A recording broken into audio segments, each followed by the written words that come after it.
এত বছর বৈষম্য সহ্য করে নিয়েছি, আর বৈষম্য আমরা সহ্য করব না ইনশাআল্লাহ। যদি আপনি শক্তিকেই দেখতে চান তাহলে পাল্টা শক্তি হিসাবে আমরা আপনাদের কাছে পেশ হবো ইনশাআল্লাহ। আজকের এই সমাবেশ একটা মহড়া মাত্র। নবীজির জমানায় সাহাবাই কেরামের যে যোগ্যতা ছিল, যে যখন ডাক দেওয়া হতো আসসালাতু জামিআ, সাথে সাথে সমস্ত সাহাবী নিজেদের সমস্ত কাজ ফেলে নবীজির কাছে চলে আসতেন। আজকে 100 বছর দাওয়াত ও তাবলীগ চলার পর আমাদের ওলামায়ে কেরাম, আমাদের মুরব্বিয়ানে ইজাম একদিনের ব্যবধানে কত সাথী জমা হতে পারে, এটার একটা পরীক্ষা আজকে হয়ে গেল, যাচাই হয়ে গেল যে আমাদের সাথীরা দিনের তাকাদার জন্য যে কোনো মুহূর্তে সারা বাংলাদেশ থেকে চলে আসতে প্রস্তুত, জান দিতে প্রস্তুত। আপনারা জানেন এদিক থেকে শাহবাগ, এদিক থেকে মতিঝিল, আশপাশ পুরো এলাকা ব্লক হয়ে গেছে, অথচ আমাদের সারা বাংলাদেশের সাথে কিন্তু আসেনি।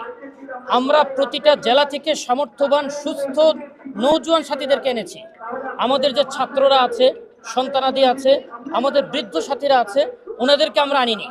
যদি আমরা সারা বাংলাদেশের সকল সাথীকে ডাক দিই তাহলে কতদিনে আসতে পারবে, কতক্ষণে আসতে পারবে, কতজন আসতে পারবে, এই মহড়াটাই পরীক্ষা করার জন্য আজকের এই ডাক দেওয়া হয়েছে। এটাকে সিরাতের ভাষায় নফিরে আম বলে। এই নফিরে আমের উপরে আমাদের সাথে উঠতে পারছেন কিনা এটি আজকে যাচাই করা আমাদের উদ্দেশ্য ছিল। আর ইজতেমার ব্যাপারে আমাদের সুস্পষ্ট বার্তা, 7 বছর যাবৎ যে তাবলীগে বিভাজন হয়েছে, বিভাজনের পূর্বে যেভাবে ইজতেমা হতো আমরা এই বছর ওইভাবেই ইজতেমা করার চেষ্টা করে যাচ্ছি। সেই ইজতেমায় বিশ্ব আমির সাদ সাহেব আসতেন, তিনি মূল বয়ান করতেন, আখেরি মোনাজাত করতেন, সারা পৃথিবীর সাথীরা হুমড়ি খেয়ে পড়তেন বাংলাদেশে। আজকে 7 বছর যাবৎ তিনি আসতে পারেন না, যার কারণে বিশ্ব ইজতেমা তার মর্যাদা হারিয়েছে। সারা বিশ্বের সাথীরা আসতে চান না। যেখানে আমরা 30 থেকে 50,000 সাথী আনার ক্যাপাসিটি রাখি, প্রতি বছর সাথীর স্পন্সর নেন, কিন্তু সাদ সাহেব আসবেন না বলে মাত্র 9, 10, 11, 12 হাজারের ভিতরে আমাদের ইজতেমা সম্পন্ন করতে হচ্ছে। তো এই জন্য বিদেশি সাথী সর্বোচ্চ গ্যাদারিং করে এবং সাদ সাহেবকে এনে এই বছর আমরা সফল বিশ্ব ইজতেমা করতে চাই একত্রে। এটি আমাদের ইনশাল্লাহ এই আজকের এই মহাসমাবেশ থেকে সরকার এবং দেশবাসীর প্রতি আমাদের ঘোষণা। যদি এক দফাতে সম্ভব না হয় তাহলে আমরা আপাতত 2 দফায় করব, যেন ভবিষ্যতে 1 দফায় করতে পারি সেই আশাকে সামনে রেখে এই বছর 2 দফায় করব। তখন 2 পক্ষ যেভাবে অন্য বছর করে আসছিল সেভাবেই হবে। তবে সাদ সাহেব তিনি যে 7 বছর আসতে পারছিলেন না, এই বছর ওনার আশাটাকে আমরা নিশ্চিত করবো ইনশাআল্লাহ। আমরা সরকারের সাথে এখন পর্যন্ত কোনো চুক্তিতে যাইনি, প্রথম না দ্বিতীয়।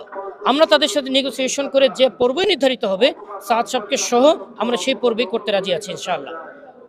আমাদের বাংলাদেশে কিছু ব্যক্তি, আপনারা দেখেছেন গত 5ই নভেম্বর আমাদের অল্প কিছু ব্যক্তি একটা সমাবেশ করেছিলেন, যেখানে 80% অর্থাৎ 62 জনের মধ্যে 50 জন সাদ সাহেবের বিরোধিতা, উনি আসলে দেশে আগুন জ্বলবে, দেশ অস্থিতিশীল হয়ে যাবে, দেশ অচল হয়ে যাবে ইত্যাদি হুমকি ধুমকি দিচ্ছেন।